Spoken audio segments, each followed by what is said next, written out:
संसार को बनाया है, पूरे संसार की रचना की है, अब उसकी कोई दर्शन करे तो उसका स्वरूप कितना सुंदर है। जिसकी प्रतिमा इतनी सुंदर हो, कितना सुंदर होगा।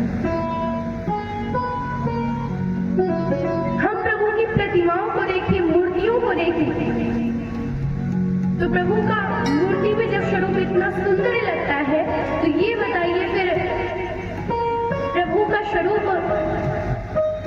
जब हम साक्षात देखें, प्रभु अवतार लिए हो, तो कितना सुंदर लगेगा, है ना? कितना प्यारा स्वरूप।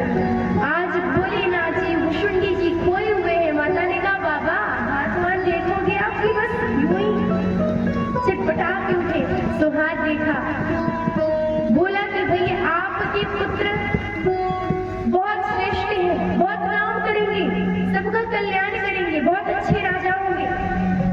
आज दर्शन करके सुख पा करके वहां से चले जाते हैं। बोलिए बाबा भूतनाथ की, बोलिए राजा रामचंद्र की जय हो। आज दर्शन करके जब गए, कुछ दिन व्यतीत हुए, तो महाराज दशरथ मैया कौशल्या सब विचार करते हैं कि भैया पुत्रों का नामकरण संस्कार करवा दिया जाए, क्योंकि भाई वो भी बहुत जरूरी है। अच्छा, अब आज के समय में तो नामकरण संस्कार बंद हो गए। पहले जो समय था उसमें नामकरण संस्कार होते थे, अब कहाँ होते हैं। अब तो भाई गूगल पे नाम डाला और जो आ गया टिंकू मिंकू चिंकू पिंकू, वही नाम रख दिया। गूगल बाबा का जमाना है, पहले गुरु जी का था, अब गूगल जी का है ना? पहले गुरु जी का जमाना होता था, गूगल जी का। अच्छा, जैसे किसी बच्ची का नाम स्वीटी रख दिया जाए और वो धीरे धीरे जब वृद्धावस्था को आए, वृद्ध हो जाए, तो उन्हें कोई स्वीटी बुला दे, कैसा लगेगा, है ना? अब कोई स्वीटी नाम से पुकारे तो फिर, लेकिन आप लोग ऐसा ही नाम रखते हो, Tinku Minku Pinku, X Y Z.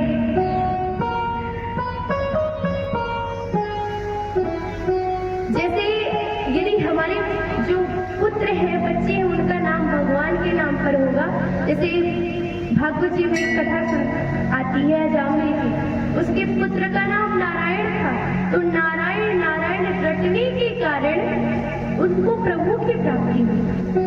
तो ये आप विचार करिए कि यदि उस दुष्ट की प्रभु का नाम लेने से उसका कल्याण हो गया, तो यदि हम लोग, जैसे क्या होता है कि भाई जो बच्चे, बच्चों का तो नाम मनुष्य दिन भर लेते हैं, कुछ भी कार्य होगा तुरंत बुलाएंगे, तो यदि आप प्रभु के नाम पर अपने बच्चों का नाम रख दें, देवियों के नाम पर अपनी बेटियों का नाम रख दें, तो जब आप उन्हें बुलाओगे ना, तो भगवान का नाम लेंगे। अगर दिन में 108 बार बुलाओ तो 108 बार भगवान का नाम हो जाएगा, एक माला हो जाएगी। कितना अच्छा, बस कुछ करना भी नहीं पड़ेगा और नाम हो जाएगा। एक बात पता है, जैसे अगर हमारा अभ्यास नहीं है तो हम कुछ भी कर ले, फिर अंत समय में भी प्रभु का नाम नहीं आ सकता। अगर नाम लेने का अभ्यास ना हो तो हम अंत में भी नहीं ले पाते नाम। जन्म जन्म मुनि जतन कराही, अंत राम कहियावत नाही। मनुष्य जन्म जन्मांतर तक प्रयत्न करता है, बड़े बड़े तपस्वी प्रयत्न करते हैं, लेकिन पूरा जीवन नाम लेंगे और अंत समय में प्रभु का नाम नहीं लिया जाएगा। जैसे कुछ बाबा जी लोग उधर बातें कर रहे हैं, इधर कथा हो रही है। हाँ देखिए, वाह, हमें बता दीजिए बाबा जी, हम भी सुन ले थोड़ा सा, है ना? बातें तो हमेशा के लिए, अभी कथा सुन लीजिए।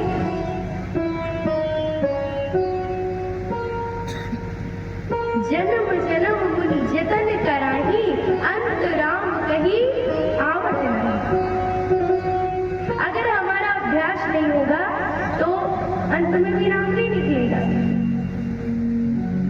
तो पशु कितना नाम लेते, कितनी पूजा करते हैं, लेकिन कभी कभी उनके साथ ऐसा हो जाता है कि अंत समय प्रभु का नाम भूल जाता है, क्योंकि जब प्राण निकलते कितना कष्ट होता है। तो उस समय मनुष्य को इतना कष्ट होता है कि प्रभु के नाम को भूल जाता है। तो आज प्रभु श्री राम का नामकरण संस्कार हो रहा है, और किसने किया? गुरु वशिष्ठ जी। किसने किया? जोर से बोलिए ना। मैया कौशल्या के जो पुत्र हैं उनका नाम क्या रखा गया? जो आनंद सिंधु सुख राशि,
जो आनंद को देने वाले हैं, जो आनंद के स्वरूप है, वो कौन है?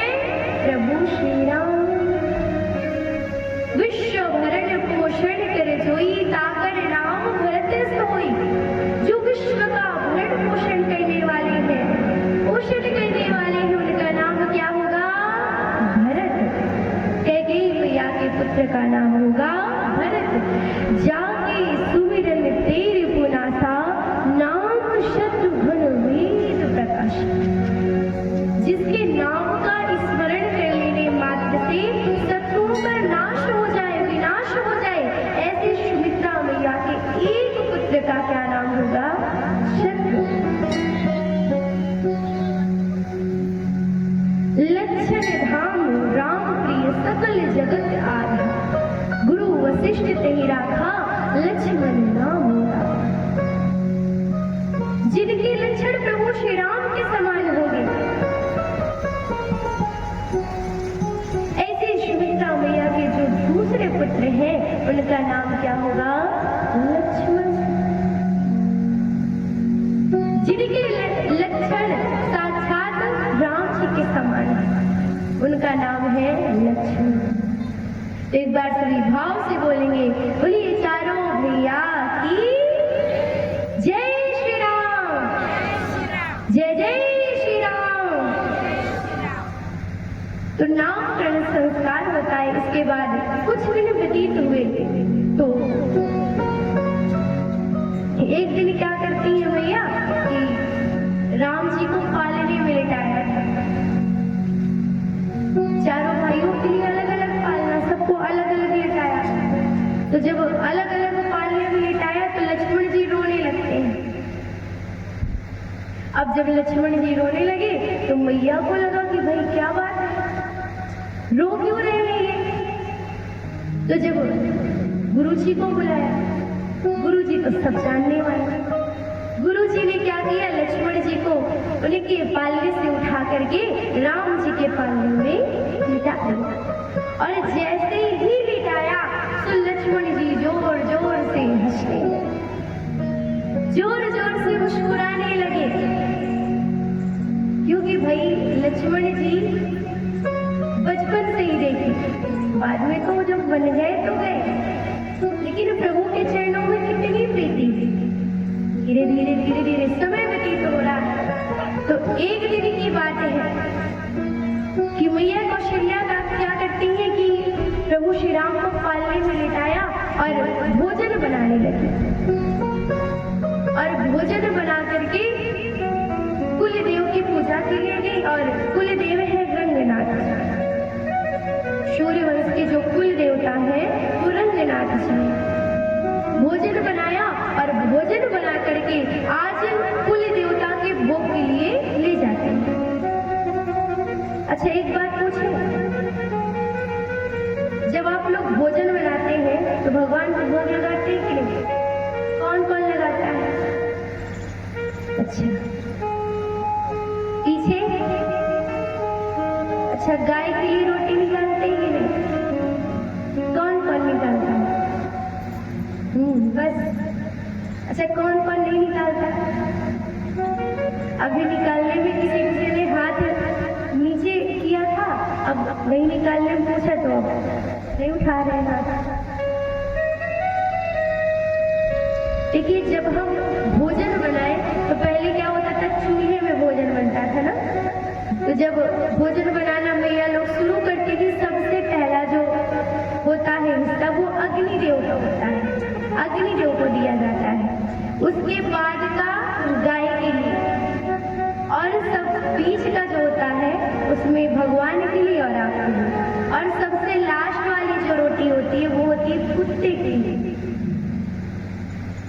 ये नियम होता है। जैसे अब आजकल गैस में बनता है ना, तो उसमें भी बनाए तो आप थोड़ा सा ही सही, लेकिन अग्निदेव का नाम, अग्निदेव के नाम का निकाल देगा। उसके बाद एक रोटी गाय के लिए और सबसे लास्ट वाली कुत्ते के लिए। अच्छा ये जरूरी क्यों है भाई? प्रश्न तो आता है मन में, ये क्यों जरूरी? क्योंकि देखिए जाने अनजाने, जैसे हम सभी दिन भर में कहीं आते जाते हैं तो जाने अनजाने कहीं चींटी होती है या कोई कीड़ा हुआ तो उस पर पैर रख जाता है, और पैर रख गया तो कहीं कहीं उसकी मृत्यु भी हो जाती है, चींटी मर जाती है। अब चींटी मरी, जीव मरा, तो भाई पाप तो हुआ ही।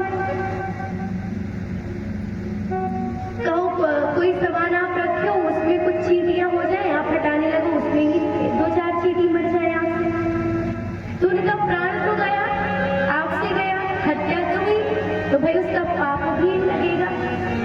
लेकिन क्या करें कि उस पाप से मुक्ति मिल जाए? तो संतों ने बताया कि इस पाप से बचने के लिए मनुष्य को 5 यज्ञ करने चाहिए। कितने यज्ञ? 5। लेकिन अब आप सोचो कि भाई एक यज्ञ करना इतना कठिन है, तो 5-5 कैसे करेंगे? सही बात है, एक यज्ञ करने में इतनी कठिनता होती है तो 5 यज्ञ कैसे होंगे, है ना? तो 5 यज्ञ आप कैसे करेंगे? आप सुनिएगा ध्यान से। 5 यज्ञ इस प्रकार से कि पहली रोटी आप अग्निदेव को, दूसरी रोटी गाय को, तीसरी जो सबसे मतलब लास्ट वाली होती है वो निकालिए कुत्ते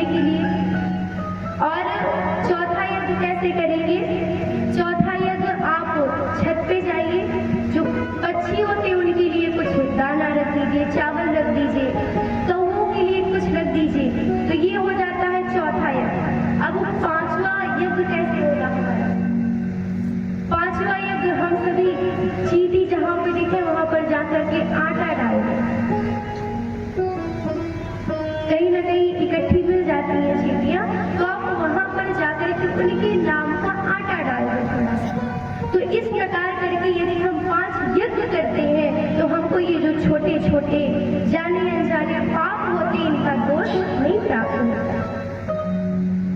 ये छोटे पाप जो जाने अनजाने होते इनसे फिर कोई हमको पाप नहीं होगा। अगर हम ये 5 यज्ञ कर लें और नहीं करेंगे तो फिर दोष तो लगेगा ही, पाप तो लगेगा ही। तो इसीलिए ये 5 यज्ञ करने अति आवश्यक है, सबको करना चाहिए। क्योंकि भाई सभी लोग हैं जाने जब कहीं गए आए तो सबसे पैर रख जाता है, सबसे अपराध होता है। आप कितना भी बच के चलो हो ही जाता है अपराध। आप मंदिर में जाओ, मंदिर में कितनी सारी चीटियां होती हैं। मंदिर में तो मूर्तियों में चीटी इसलिए हो जाती है कि जब पूजा करने गए आप लोग तो उनके मुंह में ही पूरा खिलाओगे, है ना। अगर मुंह में आप नहीं लगाओगे तो क्या भगवान नहीं खाएंगे? दिखाइए, आप ऐसे दिखाइए, चढ़ाइए थोड़ा सा। लेकिन ज्यादातर आप देखिए जैसे नवरात्रि में देवी मैया का पूजन होता है ना, तो उनकी मूर्ति में क्या जब लास्ट दिन उनकी पूजा की जाती है, लोग हमारे इधर रोट बोलते हैं, पूरी छोटी छोटी बनाई जाती है, वो देवी मैया को प्रसाद स्वरूप चढ़ाते हैं। तो उसके साथ कोई कोई घी और गुड़ उसे खिलाते हैं, तो मैया के मुंह में लगा देंगे पूरा, मतलब मुंह में लगाने से ही खाएंगे, है ना। देखिए हम समझ रख करके थोड़ा दिखा करके बोले कि माँ आप ग्रहण कीजिए, जो भी हमसे बन पड़ा है हम आपके लिए प्रसाद के लिए लाए हैं, आप इस भोग को स्वीकार कीजिए, पाइए इसको। तो यदि आपने भाव से कह दिया तो माँ पा लेंगे, प्रभु पा लेंगे उसको। लेकिन आप ये सोचिए आप उनके मुंह में लगा के चले आए, अब चीटी चढ़ रही है, चीटा चढ़ रहे हैं, तो कितना कष्ट हो रहा होगा। हमने खिलाया तो, लेकिन उस तरह के खिलाने से कैसा कष्ट होता है ना। तो वो ना करें कि जिससे दिक्कत है।